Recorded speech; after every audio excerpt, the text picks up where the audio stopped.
but to be able to kind of like purpose built this and create this community and not just be some story about, us having disability and overcoming something. It's not about that. It's about community and everyone playing together and enjoying that. There's so much more to it. So I think being able to have that and tell that story, I think I realized more about what we did and how special this kind of was for us and just how important this means to everyone. And I think that was so huge.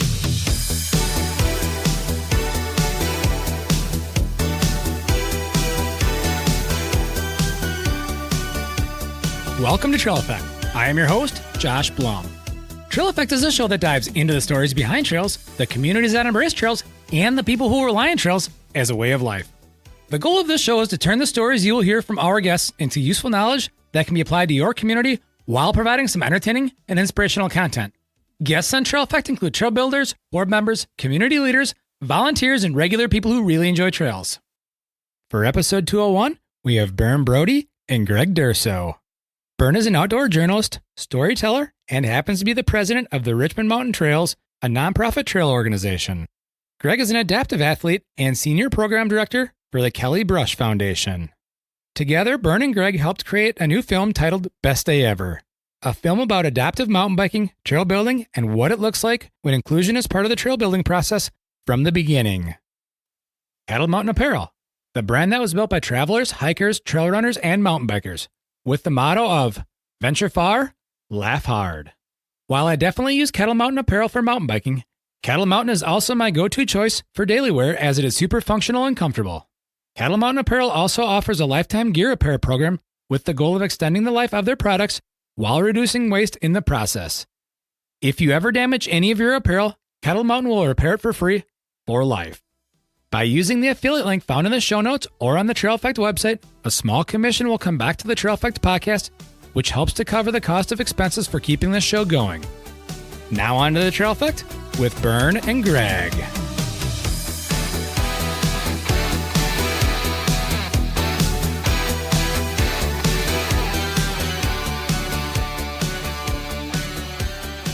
Here we are today on Trail Effect. Today I have Berne Broudy, who is a producer and co-director of the movie The Best Day Ever, and she's also the president of Richmond Mountain Trails, which is in Richmond, Vermont. And then I also have Greg Durso. Greg is a senior director of programs for the Kelly Brush Foundation, and he is one of the main characters in the movie. How's it going today, Greg? Really amazing. So happy to be here with you, Josh. So I'm excited to talk about the movie and what we're doing. And Berne, how are you doing today?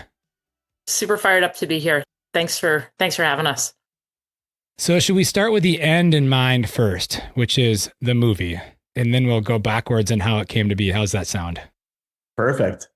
Why don't you take this one, Berne, and tell us how you came up with the whole point of the movie and where you're going with it. Awesome. The point of The Best Day Ever was to normalize adaptive mountain biking, normalize adaptive sports, and also just to break down the barriers between able-bodied people and people who spend their time in wheelchairs. We built a trail network in Bolton, Vermont, population 1,700, with the help of something like 200 volunteers who put in maybe 5,000 or 6,000 hours of time over the 3 years that we were building the network. And we just saw how when everybody was out on the trails together, when everybody was building together, when everybody was riding together, it just erased the chair for people with disabilities. And it just, everyone hung out and was friends. And that was a really cool thing to witness. The world is not set up necessarily easily for someone with a disability, and to be able to create a space where everyone could ride together and be together and just hang out together, it just changed culture. And seeing that, I just felt like we need more of that. So I've had a chance to pre-screen the movie, we'll call it. And pretty much right at the beginning, you went 1 foot into the trail system before you hit your first, what I'm going to call a tree gate, but other people have different terms for it. I'm assuming that was on purpose. Actually, to be totally honest, it wasn't. I've ridden that system a bunch. Sometimes it kind of works, and I kind of forgot that like that's a piece of it. And I think that's kind of the irony, right? And the perspective of all these things, right? We went to go ride one of my favorite trail networks that I actually love. Is like one of my favorite trails is actually on that network. And we went to go in, and I was like, oh, like crap! Like, I trying to bust through this tree. And again, like I think I made it through it, but it took me 3 or 4 times to get in it. But that again, that's kind of this access of like, we don't know what's there. And I always say, kind of riding your bike is probably the easiest part of this. Our trail experience is the hardest part. Like when it comes to parking or just accessing the trail. And then once you get on the trail, like what is on the trail? Like I have no idea. Right. And it was just kind of funny how that actually happened. It was truly organic in that moment, which was honestly perfect. And one of the things I picked up on is, our sections of the trail Greggable?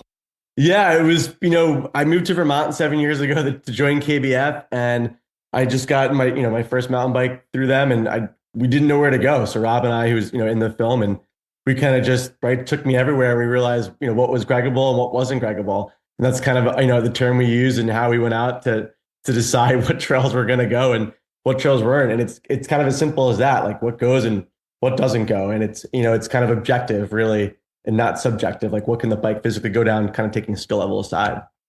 Rewinding back to May 13th of 2022, I believe that was the day that you guys broke ground on the driving range trails, which the goal was to make everything Greggable. Do you want to dive into that, Berne? Yeah. So I ended up going for a bike ride with Greg at that same place where you saw him get stuck between the trees. And it was a really cool ride. It was just a group of friends, and we would, be riding along, and then we'd have to stop and help Greg across a bridge.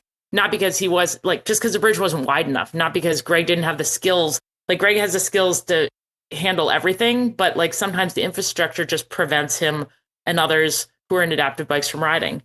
Yeah. So after that ride, I just thought, God, that is so dumb. Like I love mountain biking so much, and that it just made me think like somebody else can't enjoy mountain biking as much as I do just because they can't get across a bridge. Like that seems super unfair. So I was kind of thinking about what we could do about that. Those trails aren't trails that are managed by Richmond Mountain Trails. So even though I have, volunteers, plenty of lumber and plenty of hardware, like I couldn't go and fix those trails specifically. But when a landowner in Vermont, pretty much all the trails are on private land, especially northern and central Vermont where we are. When a private landowner approached Richmond Mountain Trails and said, hey, do you want to build trails on my land? My brain just started going. And I was like, I wonder if we could do this. I wonder if we could actually build a trail network that was totally Greggable, where like Greg could go and ride his bike along with everybody else and, and just have a good time. And there wouldn't be those barriers. But how could we do that and still make it so the trails were like fun, engaging, challenging, like for everybody? And I pitched the idea to my board and they were into it around that same time. And I can't remember if Rob Galloway joined the RMT board before that or right after that, but Rob was definitely a huge part of that. Like Rob, who's a very close friend of Greg's, who's in the movie, who I think taught Greg to adaptive mountain bike early on. He joined the Richmond Mountain Trails board and agreed to be basically the trail boss of the project. And without Rob, like we wouldn't have gotten it done. But it was a really cool process. I mean, RMT board is fully volunteer, and people have just from that point on just poured their hearts and souls into the project. So speaking of that project, one of the things I also picked up in the movie, and we're not going to give the whole movie away here, but this one I found very interesting, and that was, it looks like the first builder said it was unbuildable because of the steepness, the wetness, and the fact that there is maple syrup lines throughout the property. That is the truth. Also we were supposed to, we had a bigger goal of like connecting all the way up to Bolton Valley Resort. And because of the sap lines, that also wasn't possible. But, yeah. So we talked to a bunch of different builders, and for sure, some were just like, yep, this is not an area conducive to trails of any kind. But then luckily we found other builders and volunteers who disagreed. And in fact, we started the project with a guy who had never built a mountain bike trail. He's the excavator guy who fixes my road, and he was willing to help us start on a really tricky part of the climb that would have been too much for volunteers. And then really we just built with volunteers for a while, and then started hiring different trail builders who were kind of tuning into what we were trying to achieve and who kind of saw the vision. And through that, you put one of the builders in a bowhead. Yeah, we actually, I think even the broader point, right, was not just make it Greggable, right? Make it allable, right? It's make it so everyone with an adaptive bike can ride it. And then there's all different types of adaptive bikes out there. I think that's really the hard part, right? I think a lot of two-wheel bikes are, there's two-wheel bikes, they're a bit similar, but the adaptive bikes are a bit different. There's ones with front-wheel drive and rear-wheel drive, two wheels in the front, one wheel in the back, how you're positioning, whether you're kneeling and leaning forward and prone, or you're sitting back. And so all of that is so different. So I think the really hard part, and something that I really, really wanted to focus on, was making sure we got all those different types of bikes out onto the trail, but more importantly, getting the trail builder in those different bikes. And we got him in, the bowhead bike, we got him in reactive adaptations bikes, and all those, just to have him understand all my nitpicks and all of my little nuances that we talked about, as we're trying to go foot for foot with him and explain why this is important, why we need to move this here, and why we need to inslope that or outslope that, or make this berm bigger or longer, or connect that stuff. And it was so important that he get in that and understand, but also ride his own trail, write his own trail down and understand what that looks like. And I think to me, that was one of the most important things that we had to do to kind of make this right and make it, I say Greggable, but make it allable right now for everyone to be able to have that. But the pure genius is, though, is then that anyone can go down that trail and they would have no idea that it's just built for our bikes, right? I think that's the beauty of all this and what we're really trying to do. We're trying to create normalization and outdoor recreation and create these amazing vibes, but also it's just that it shouldn't matter, right? Anyone can go to this trail network and ride that and have the best time, and they would have no idea. And so when we drive by the highway and we see that parking lot full, like, there is no better feeling in the planet about that. And I think it's also important to note too that, just, as Berne was saying, right, the different networks that are out here, like, there's so many amazing networks in Vermont doing this amazing work on adaptive trails. We just had a really awesome time to be able to figure out how to build one of the first purpose-built adaptive trail networks out there. So we have over 150 miles of adaptive trail in Vermont that all these amazing trail networks have been able to help us do and fund. And with the help of the Kelly Brush Foundation and VIMBA and Vermont Adaptive and Richmond Mountain Trails, we're able to create this amazing trail network, in Vermont. A lot of the listeners of this show are builders. With that, let's get into some of the, I don't want to say standards, but some of the things that are requirements so they are allable. And I'm going to use an example of when I was riding with Jeremy P. McGee one time, which was, we came into a corner that by all intents and purposes looked like he would be able to do it. And sometimes he gets it right, but the radius was just a little bit too tight. And so we basically had to do what we would consider like a Y-turn to get around that full radius. Yeah, I think to your point, right, it's like Berne mentioned one of the pieces, right? It's bridges are definitely a part, but it's kind of four other things too. And it's really objective, right? And it's kind of like, can my bike physically go down these trails, and what are we looking for? And, first and foremost is trail width, right? Our bikes are a lot wider. They're around, the widest bike is probably around 36 to 38, inches wide. So that's pretty wide. And then you talk about off camber, right? So how flat is the trail? How off camber is that trail? Because on two-wheel bike, right, you can lean and put your pedals on there and you can go that off camber. But on three wheels or four wheels, if the trail is sloped too much to the side, we'll just tip over, right? And so that's a big piece of it. Then you've got obstacles. So depending on what kind of physical disability you have or the bikes that you're in, we can't, right, just physically get out of our bikes or walk down a section or something is too hard. Like, we can't do that. So those are really the things that we really want to take into interpretation, and of course, those big berms and turning radius, right? Our bikes are long, the swing weight is long, so it takes a while to get down. And what happens is too, it's really bad, is if you get into those corner and the corner falls away on you and you lose some elevation, you can, high side, right? You will fall down and roll over your bike down that berm. And that's like what you really don't want. And so those keys, right, are like exaggerating normal trail practices that are out there now.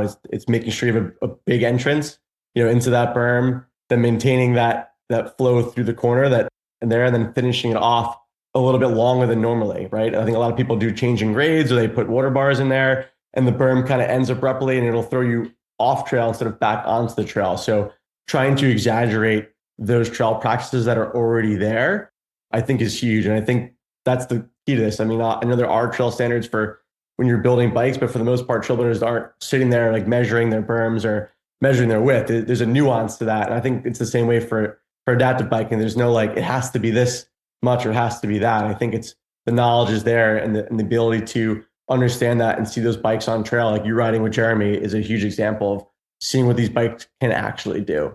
And then also that interpretation that we're not trying to dumb these trails down. We're not, the word ADA gets thrown out there a lot, and we're really thankful that there is the ADA out there for people with disabilities because that is important. But when it comes to mountain biking, that's not what we're doing. We really want the same type of trails that everyone else is riding. They just require a little bit of things here and there that you would never even know that we fixed or moved to do that. And that's the beauty of all of this. Sorry, interestingly, like the climb is really like almost takes more consideration, because that's again where like a steep berm or something can really throw people when they're going uphill.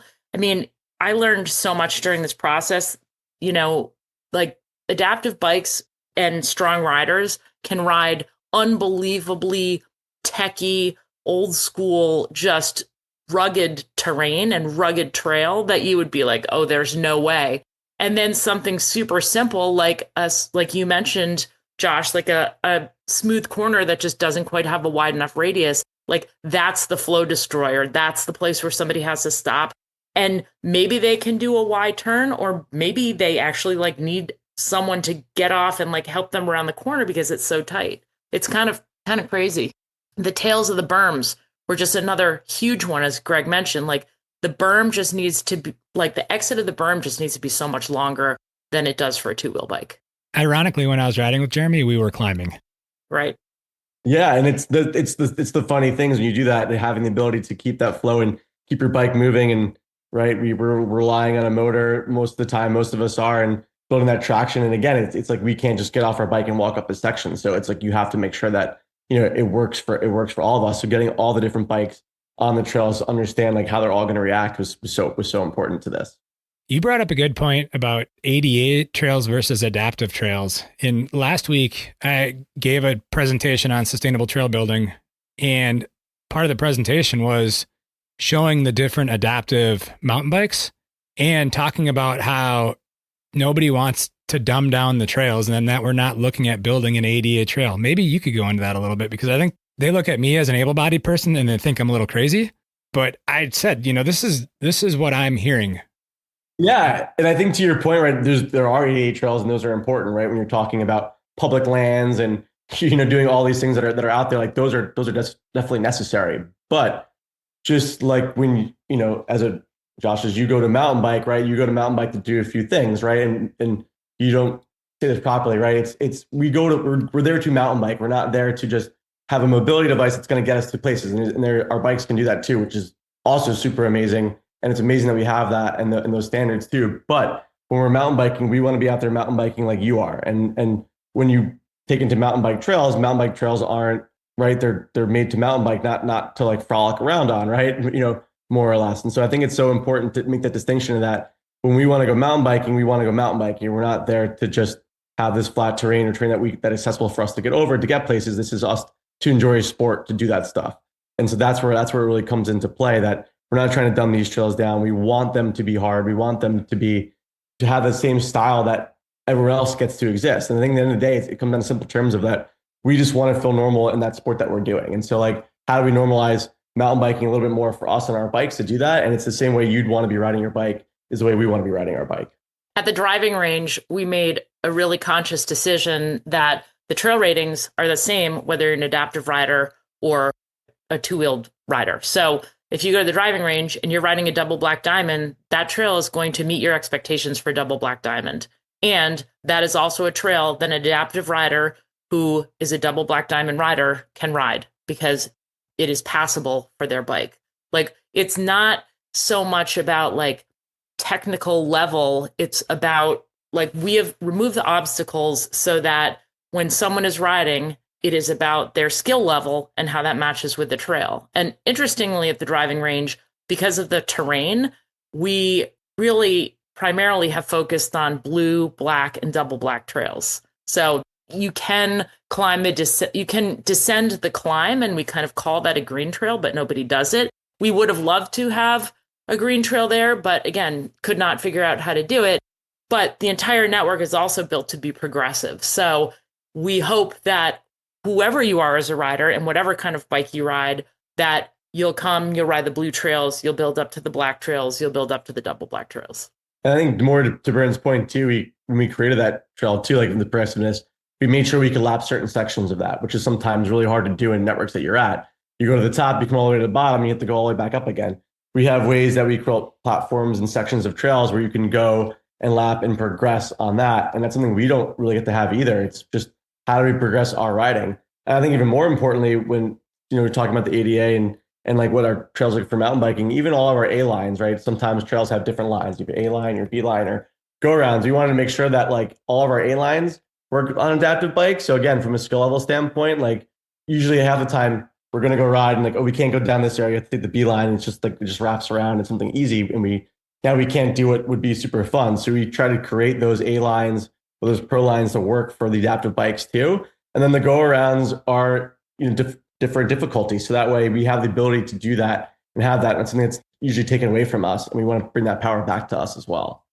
This is a topic I didn't have, but you just spurred some thought.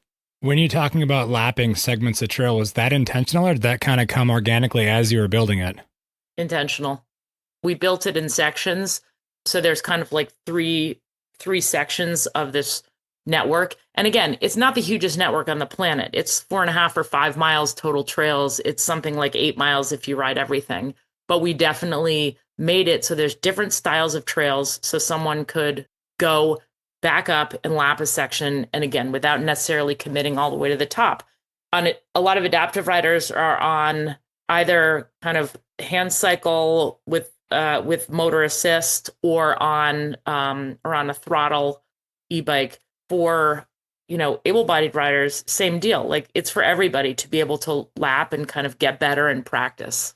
That's a very important part of intentional trail design. And I'm glad you brought that up because people, when they're trying to progress through their skills, like having the ability to just say, check off a certain skill set that you didn't have before and making it progressive is super important just to progress your skills as a rider, regardless of how able-bodied you are or not. And so to have that more intentionally into the planning and design and then the building side of it is really great to hear.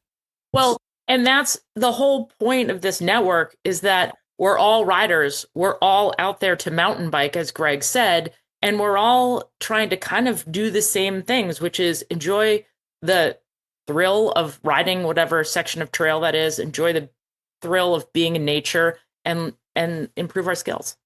Yeah, my line choice may be a little bit different than yours, but the fact that I could have the same conversation with you about a feature or a section on that trail is, I think, what we all kind of live for when we go out there. So you would talk about that with someone else that's on there, or my best friends that are out there, or a new rider that I take out there. It's just like those are the conversations we want to be driving, we want to be having, and pushing people through those progressions. And I've seen half of my friends and myself get so much better just because of this network, and that's huge. And that actually goes back to your very first question, Josh, which is like, why the movie? And I watched kids come out to this network. We had a lot of teenage boys come out who wanted to, ride sick jumps and slap berms and all that. And that's why they came. They weren't like, oh, I'm going to go help build an adaptive network. They're like, sick new trail. Let's go. Let's make sure it's really fun for us. And because we can all talk about the lines, we can all ride the same stuff. Like, these kids who at first really didn't interact with Greg and other adaptive volunteers who were there at all, like suddenly they're all riding together, they're all good friends, and they're all consider each other mountain bikers first. And that, to me, that was a story. That's why we need to tell the story of this network. That's why I so badly want to see others build adaptive trails and retrofit the trails that exist, and why we're doing all this work. I'm so glad you could throw slick berms and slapping berms into this conversation. That's always important. My line choices are so much different than everyone else. I always laugh when my friends try to follow me down my lines, and it's like it doesn't end well for them, and vice versa. I try to follow my friends down their lines. I'm like, well, that was a big mistake. But yeah, the US Open was so cool. I think downhill racing and just racing anything in adaptive mountain bikes has just been, it's not something that just really exists, right? There's just not much of it. I know. Out in California, the Sea Otters do a really good job of having that, and they have an adaptive category there for that. But outside of that, for downhill, there really just isn't much. And a lot of that comes down to insurance, but also like the track itself. Again, we need to be honest with that. Like our bikes can do a lot, but there's, again, certain limitations that we have to go through. And, I'm not asking for race organizers to like give us our own trails, our own tracks, but if a trail does work and we're able to do it, it'd be really great to have that. And the U.S. Open is something that is really super interesting, right? It's one of the biggest downhill races in the U.S. and the kind of their ethos around that is about letting anyone show up and race on one track against everyone, right? That's the whole point of this. And so why not have us? And luckily, the U.S. Open happens to be in our backyard at Killington Resort, and I know the race trail there that called Gold Skull, and it's one of those racetracks that has a million different lines. It's really wide. It's open. It's not very steep, but it's super technical, and your line choice is so important. Otherwise, you'll end up stopped outside of the trail or into a tree. And that's just kind of how it works there. And it's also the arm pump and the physicality of that trail is insane. Trying to keep your speed through that it's super hard. But we could do it. And so just over the last few years, luckily with Vermont Adaptive had been working with the organizer there and creating an adaptive portion to it, but it was always kind of off separately with the kids on a different trail. And I felt like why shouldn't we be able to race on the main track? And so I was able to prove to the race organizer that we could get down it in a certain amount of time that made it felt like it was safe enough for them to have us on there. And he was able to kind of give me a little selection of folks that I could bring and try this. So last year was the first time, we were able to have a group of adaptive riders ride Gold Skull, the racetrack, with everybody else. And I think what was so cool is we don't get that race portion of it. And people that like to race don't get that opportunity. And I've always wanted that. And it was amazing to have that. The crowd, the people, like the amount of pro riders that go there, they're like the World Cup riders are all at the US Open. And to see them cheering us on and having us be in there and everyone's blown away by what we're doing in there is just really fun and fascinating for us to be part of that culture. And again, just giving us an opportunity to feel normal in a space that's just really hard to do that in. And so I'm just so proud to be able to have worked with with Clay Harper and the race organizer there to give us, the ability to do that. And we just did it again for the second time 2 weeks ago. I unfortunately crashed pretty good in my race run, but I was able to get back up and ride down and finish the race, which was super good. But again, it really didn't matter that I crashed or whatnot. It was just, I had a blast of 4 days to be there and just work on my progression and work on my riding and like trying to understand the track. They made some changes and going through that and having our track walk on the bikes and puzzling pieces and figure out line choices. Those are all things I never thought I'd be able to have or do. So to be able to be in that environment and do that was just so amazing. And that track is just super duper fun. Based on the research I did, it looks like you won it in 2024. I did win it, which was awesome. And again, not like my purpose or goal wasn't to go out there to win. It was to go out there and just have a really good time with my other adaptive riders to share that experience with. And so I'm happy I won. I didn't win this year, which is also, again, fine. But I think just getting more awareness and more people out here to understand what we're doing and be able to create that is really great. And hopefully we see more of this around the US or even around the country for people trying to do this. Crankworks in Canada now is trying to implement this stuff too, which is really nice to see. And so just trying to work with race organizers and have them understand that this is possible. It was pretty fun to have Windmasters running down the hill to be like, Greg, check out the video I shot of you. Yeah, like that's like these are really awesome people that are coming to you, right? That I look up to and I follow in the downhill scene. And so to have it thrown the other way was, it's the best feeling ever. Was he in full Pit Viper gear? Oh, she sure was. I think I got called Gary. He called me sitting Gary, actually, which is, on point to win TV, which is, if anyone wants to watch any fun content about downhill, follow Win TV. Yeah, it's definitely good stuff.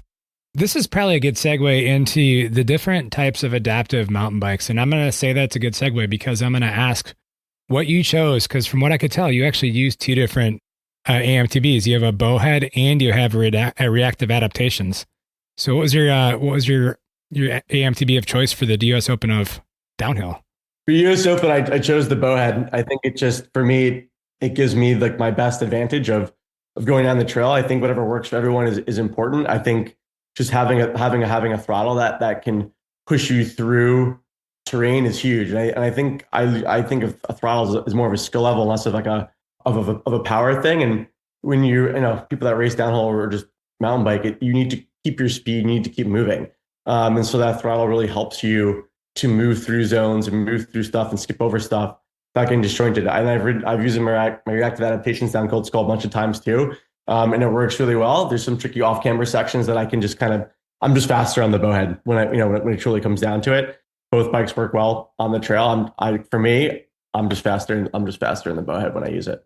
What's interesting about the bikes is that like even the bowhead at this point it's not a true downhill bike. Like it's really got what we would consider almost more like trail bike suspension. In front at least, yeah. Yeah. And adaptive bikes are like there's just a small handful of manufacturers. And I think we're just barely starting to see what adaptive riders are capable of. And as adaptive bikes continue to evolve, that will change dramatically. And it's just great that there's other manufacturers out there that are creating bikes, right? To have these choices, just like you have your choices and the bikes you want to be riding for trail or for downhill or for cross country or gravel, right? We have that now, and it's nice to be able to be in all disciplines. Well, and to fully geek out, I believe the bowhead actually has a smaller wheel diameter in the front, doesn't it? It does, yeah. It's like handlebar width, right? So that makes it a lot more, it's more able, right? It can do a lot more because of that and type of riding. But I think what's really cool though is that you kind of also see these bikes are made by the product of who made them and where they are, right? It's like, in Canada and the type of trail you're trying to ride, where Reactive Adaptations was in Crested Butte, Colorado, and the kind of the rock crawling and the Moab terrain that bike is super capable of doing so amazing well. And you have Veloster front wheel drive out in Nevada, and you see kind of trails that are there that for that. And then you've got a company out in Poland, right, that Jeremy has been selling and working for on his sport on, and it's kind of a product of the geography and where you're riding and what you're doing. And so it's really fun to see those come up, but it's also amazing to see what these bikes can handle and aren't able to do. So, working for the Kelly Brush Foundation and giving out grants for adaptive sports equipment, I see all the different bikes that we give out and grant, and it's just really cool to see what's going to work, the type of riding that you want to be doing. I believe Jeremy might have a bowhead now too. He does. He probably secretly doesn't want anyone to know that. But yeah, well, sorry, Jeremy. There you go. Can blame me. Staying on that topic just a little bit longer, because this is something that I didn't really see coming, and maybe you didn't either, but like e-bike technology, how has that helped adaptive technology? Because it's obviously a lot larger market, and with the hand cycle side. Yeah, I think it's funny. So I've been with the Kelly Brush Foundation now for the last 7 years, and adaptive mountain biking has probably been in the last 12 years becoming what it is today. But over those first 5 years, there was really no e-assist on those bikes. They were all manual, like you're hand cranking everything. And if you did 4 miles, like that was a test. That was really important. You were gutted depending on what you were doing and what you were riding. And all of a sudden, right, you slapped a motor on one of these bikes, and all of a sudden it went from 4 miles to 12 miles to 20 miles, but also being able to keep up with your friends. And so those rides became enjoyable for everyone. And again, trying to create that normalcy or that feeling that we all had, that it wasn't just, you're riding behind me at 1 mile an hour as we're trying to go up this hill and you're stalling out because you don't have the power or the endurance to be able to do this. So it also leveled the playing field for anyone with any ability or any endurance level to get into mountain biking, right? And that's what we want in the day when it comes to bikes or communities or sports. No matter what sport it is how can we make that, that base level for everyone to join? And the e-assist in the last 7 years has really become super popular. I remember when I came on board, the most requested piece of equipment was an off-road style wheelchair, not for mountain biking, but just get off the road, right? And that was kind of big. You kind of see that trend now. But now, over the last 5 years, our most requested piece of equipment, it's not like a basketball chair, it's not a mono ski, it's a mountain bike.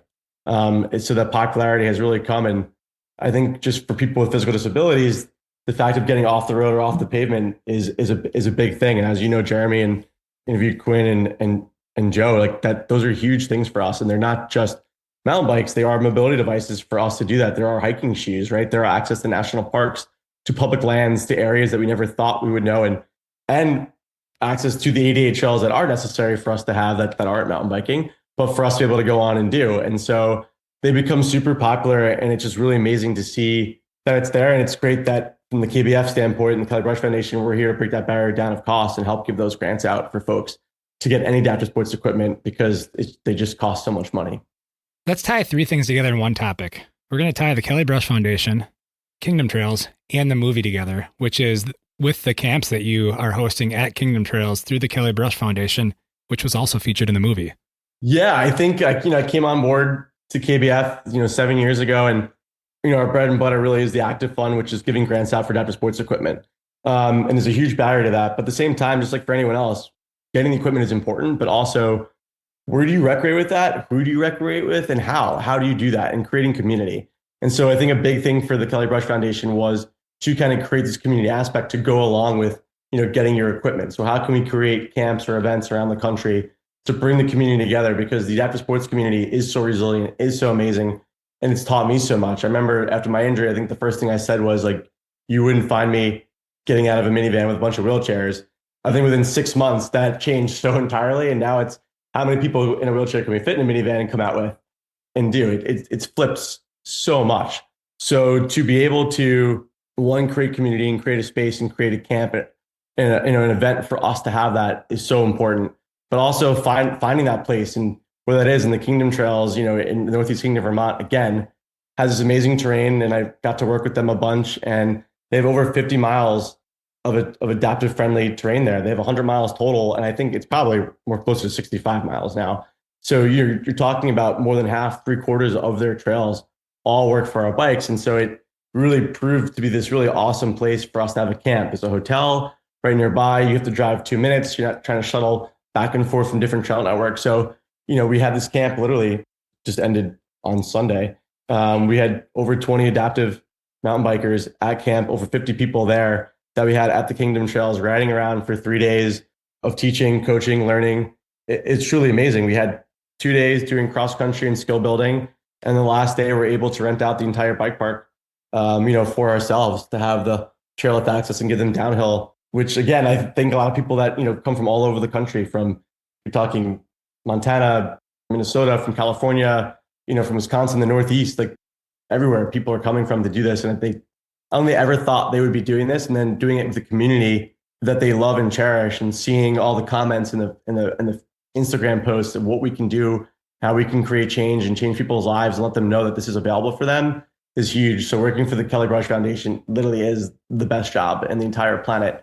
And it's been so amazing to work with so many different trail networks and builders and people to create more of that space, but not just for mountain biking, but for any adaptive sport around the country. We're going to tangent for just a second to stay on the Kelly Brush Foundation. One of the things that I used to do was I used to coach alpine ski racing. And so I was familiar with the Kelly Brush Foundation because of the grants that are given out for buying BNet for ski areas. Maybe you could dive into that just slightly and talk about how they're also working on actively preventing injuries.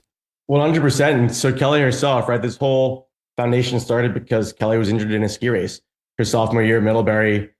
She went over a knoll and lost pressure on her edge, and she flew into a lift tower that wasn't protected. So she hit the lift tower with her back, and she suffered spinal cord injury because of that. And that's how the whole foundation started. And her dad, her family, her college, her friends, the ski racing community really rallied around Kelly. And, part of the mission when we first started, not only for, giving out grants for adaptive sports, was to create more safety in ski racing. And so we give out about $150,000 a year, right, to be netting across the country to grassroots clubs, to FIS, whoever needs this, to get their trails and their courses, regulated the way it needs to be and have that safety optimized. And I know in the news, if anyone saw in the last 2 weeks here, someone, tragically passed away in Italy training. And we had a big press conference come out about the need for the FIS to step up and really realize what they're doing and how that safety is there and anything the KBF can do to help with that process. And we want to be a leader in the ski racing safety community to create that. And I think it's been an important part of our 20 years. It's been 20 years now that we've been doing this for. And for the next 20 years, we want to make sure that we're creating that safety and we're helping those clubs out and we're helping FIS out, helping the world out, creating more safer terrain for ski racers to go down to feel like they have the ability and the confidence to do what they need to do while being safe. We're still going to sidebar. Sorry, Berne. As a person who grew up ski racing in the 90s, we're going to say helmets were questionable. They weren't, mandatory. Were you a Brico or Carrera guy? What were you rocking? What did I have? It was red. It was a Brico, I believe. I always love asking that. Where I was going with that was I'm seeing BNet being used on the side of ski areas as a regular safety device for regular skiing as not part of a race. And that's something that, I obviously became familiar with it as a coach who set a lot of it, which is no feat. Like that's a feat in itself just to set it up. Oh my God, just say the B netting doesn't work. Yeah. And so now I'm seeing it at my local ski area. They keep it up all season long in various locations for everyday skiers. It's funny you say that because as a mono skier myself, sometimes like there's definitely some terrain that I go down that I'm like, oh, this is a bit slicker, icier than I thought. And with one ski and your balance, and again, depending on where your level of injury is, like it's easy to slide out. And when you slide out, you go for a ride. You're not stopping. You're gonna end when the trail gets flat. So that could be 1,000 vertical feet sometimes. And so even for me, skiing down and seeing the bead netting up, it's a weird sense of confidence. I don't know if people notice that or not, but I know for myself, I feel more safe. And to be honest with you, right, if you know anything about skiing or sports, when you try to do that sport like kind of more safely or not giving it what it is, it's actually worse, right? You're actually making yourself probably in a worse position or getting in the back seat. And so just knowing that that bead netting is there on trail and you're not going to go, sliding to the woods, at least for me, if as a mono skier, it's huge knowing that that's there. And I'm able to just ski like better because I have more confidence in my ability to get down the trail then. Yeah, for sure. And I'm wondering on your end, do you feel the same way? Yeah. Oh yeah. Cause we like the ski area that I go to regularly in the winter. There is a sheer rock face down part of it or down one of the runs. And I remember when they actually, made that run wider back in the 90s with dynamite, and they bean at that face, all season long on the one side, and the other side, it used to just be like wooden slat, like snow fence to like keep you in. And now it's bean at. And so they bean at that whole trail, whether their racing is going on or not. And, it keeps you from hitting a rock face or going off the side of a really steep slope. Yeah. And so it's much bigger. So even be able to create less injuries just in general, for whatever it may be, traumatic or not, right? That's huge. And so if that's a small part in what we're doing. It's even better, right? And I think I just know we're so proud of what we've been able to do in the ski racing community. And I know we want to just keep continuing that and working with the US ski team and hopefully others around the world to create safer ski racing, which is amazing in the end. Yeah. Berne, you produced and co-directed this. That is right. Best day ever.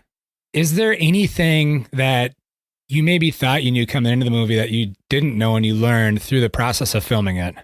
Everything.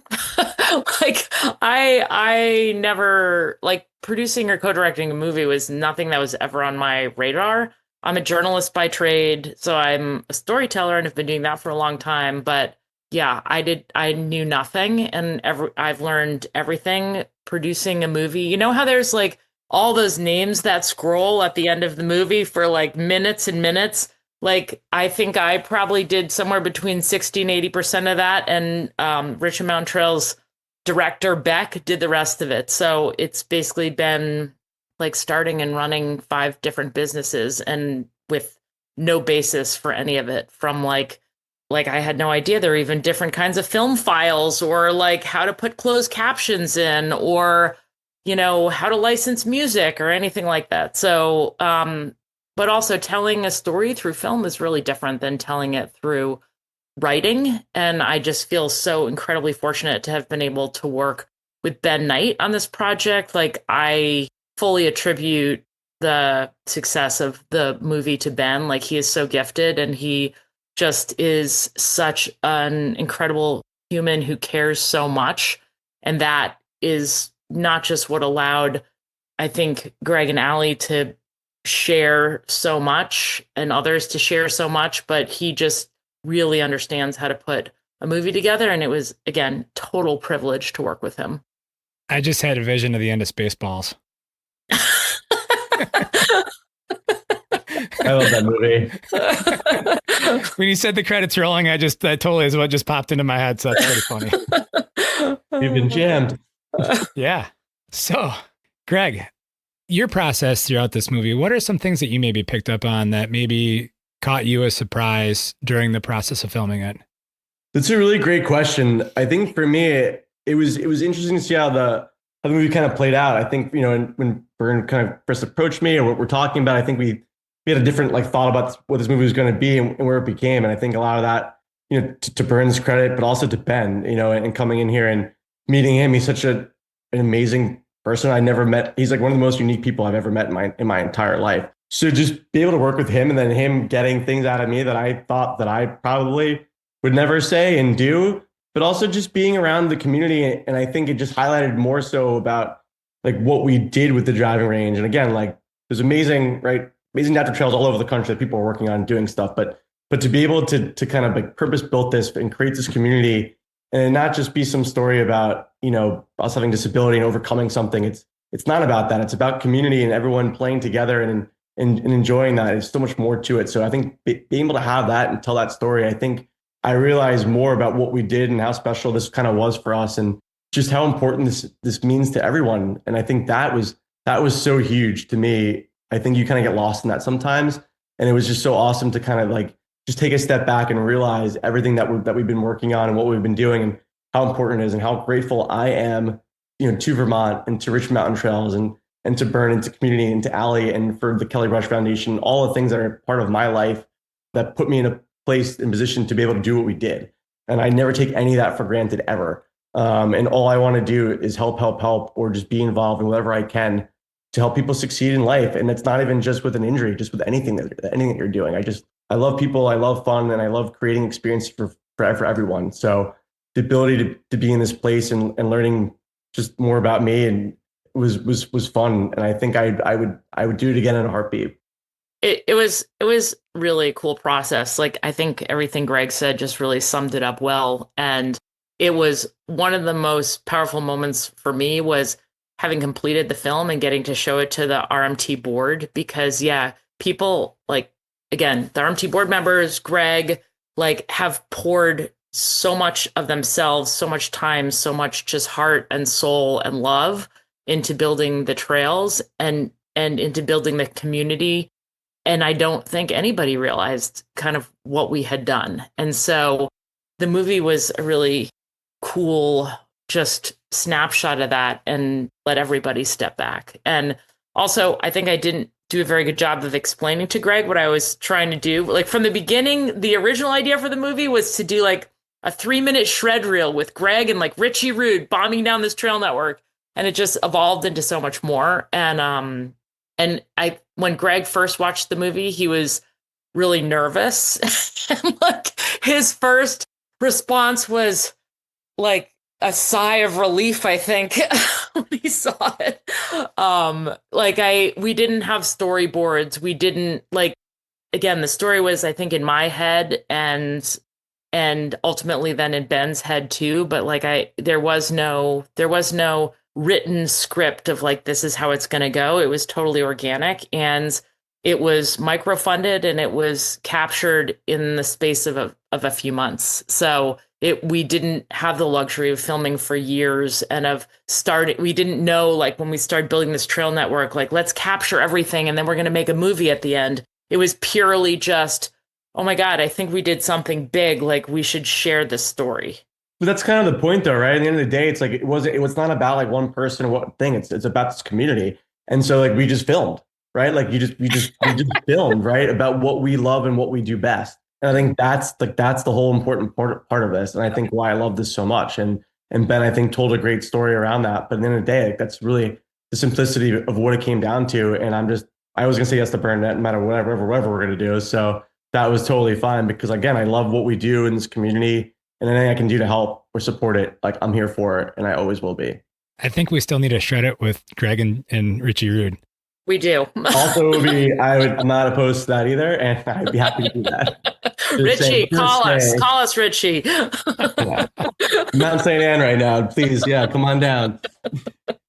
I think that segues us into screenings of the movie, and then some other stuff that's coming down the pike. Let's talk about the screenings first, because you can actually watch this virtually right now.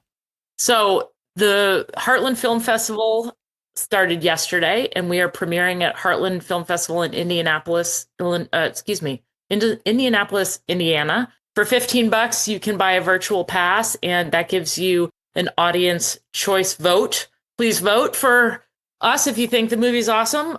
You can also go in person. We're screening in person at Heartland on October 17th in the evening. There's a party before. Everyone is welcome. We're screening again on October 18th there.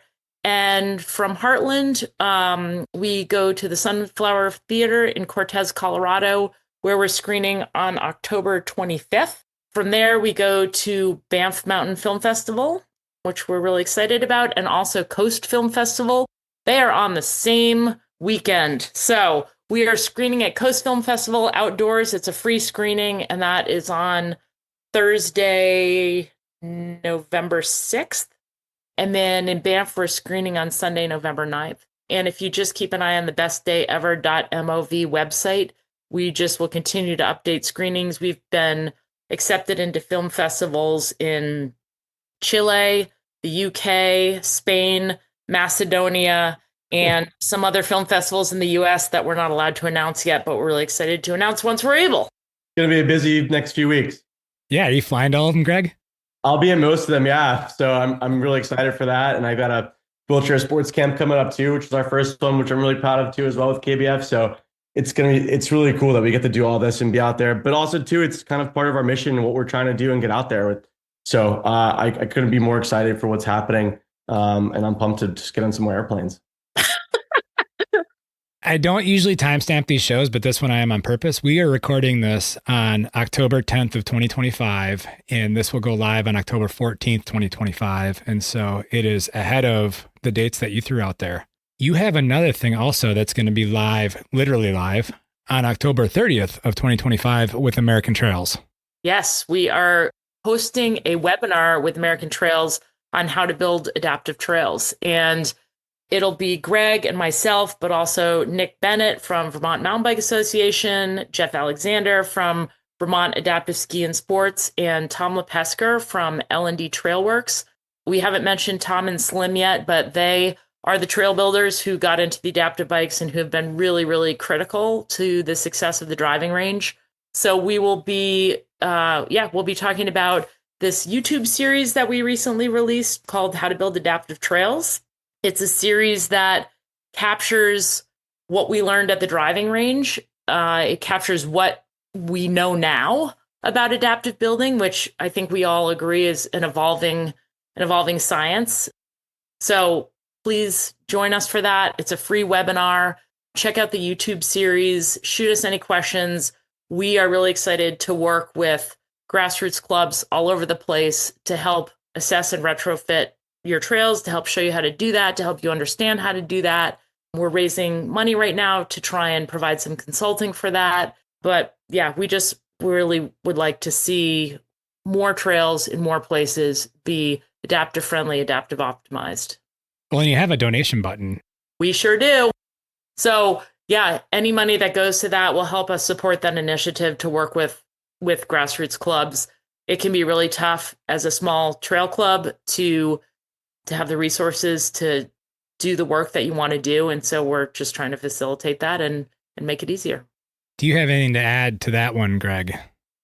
I was just going to say too, obviously, which along with all this, helping support KBF and the Kelly Brush Foundation is super huge. So we're able to go out and get these people the equipment they need to have to actually recreate in the places we want them to. So with all that stuff, we're really pumped on it. I mean, we have a Grand Cycle coming up. So after this Grand Cycle, we would have given out over $7 million for adaptive sports equipment over the last 20 years, well over 2,000 grants. So we're just so excited to keep doing what we're doing and just creating more opportunity, more recreation areas for people to get out and do what they love to do, and then create that community that's so important to all of us.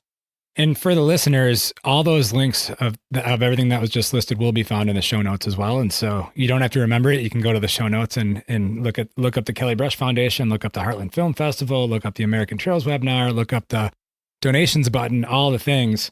With that, I ask everybody now, I haven't asked everybody from the beginning, but now I've been asking everybody a certain question, and I'm going to start with Berne.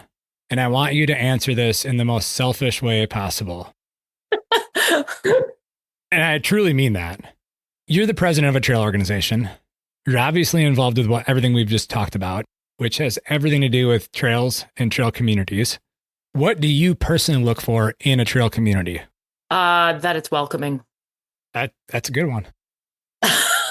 Well, I mean, everyone wants friends to ride with. I just want friends to ride with. And sometimes my friends who I've ridden with for a long time decide they don't like biking anymore, or maybe, how we like to ride changes. I don't know. It's really nice to have people to ride with and, to just feel welcome, included, and feel some ownership of the trail networks. I mean, I spend a ton of time out digging on the trails. cooking hot dogs for volunteers, raising money, but I also just really love to ride my bike. So it's my goal that anything that I'm involved with just welcomes whoever would like to be part of that. And I really always appreciate when I go to someone else's networks, to someone else's community, and I feel welcome, be there. Thank you for elaborating on that. That was perfect. Greg, the selfish answer. The selfish answer is anything that's going to get me out of my wheelchair and into my adaptive bike. You feel like a Superman when you get into those things. So anything I can do to be around people and be around fun trails for me is huge. I think community is the most important thing to me. So selfishly, I just want to be able to ride my bike with the most fun people and on the most fun trails. That's what it means to me. And I think it's as simple as that. Sometimes it's just, I want to be able to get out of my wheelchair and do something, get into the woods that normally I'm not doing. And that's huge. One more thing before we wrap this up, because I forgot to bring this topic up earlier. Greg, moving forward, what do you think the future is going to look like in terms of retrofitting trails, putting in new trails, and the things that you guys are all working on, and how that blends with how most people might not even know they're retrofitted? I think the future is honestly so strong. We already have so many people in this community that are doing similar work throughout the country. And I think we just want to bring that to the forefront. I think the problem always is trying to get this national attention to be able to do stuff. But if people are growing this in their own areas, that's the biggest part, right? And so if we can share what we're doing with other people to understand what that looks like, it's huge. And I think this trail seminar coming up is big for us. We're having our actual trail builder there, who are the ones building those trails. Those are what we don't see. We have a lot of knowledge and people in our community, and I say in our community, adaptive community, that do this stuff and we kind of share our experiences, but having the trail builder there with us to be able to do that and create a new forum for us to share those ideas with, what's working here, what's worked for you over there, and just keep creating that conversation is massive. And I really hope this movie is going to do that. It's going to show people in these other communities that this is possible. This is there. These trails aren't the misconception they probably think it is for them, and that it's fun for everyone. And that the biggest compliment you can ever get, right, is people going to the driving range and saying that I had no idea these trails right for adaptive riders, right? It's breaking that misconception and getting the people out there to understand that you can build these trails anywhere. But also, it's not just for mountain biking. It's for any sport. You can sub into that movie, and making sure people in the adaptive community have the ability to recreate and feel normal wherever they are, no matter what they're doing. And I truly feel that all the work that we're doing here at the KBF, plus with this movie, plus with the community we have, is so strong. The future is bright, and I'm just excited forward to that and be a leader in that. Yeah. And with that, I really appreciate the willingness for you two to come on. I know it was JT Horn, who was a previous guest on this podcast, that brought us together. And I really love the fact that JT fed this to me to reach out. It actually connected Berne and myself, and that we could all connect, because this is a topic that I want to bring more exposure to. I believe when we're starting the conversation of just building trails, when you're on the concept phase, when you're in the planning phase, when you go into the design phase, keep the adaptive part in mind, because it's not as hard as what people think it is, especially with machine built trails today.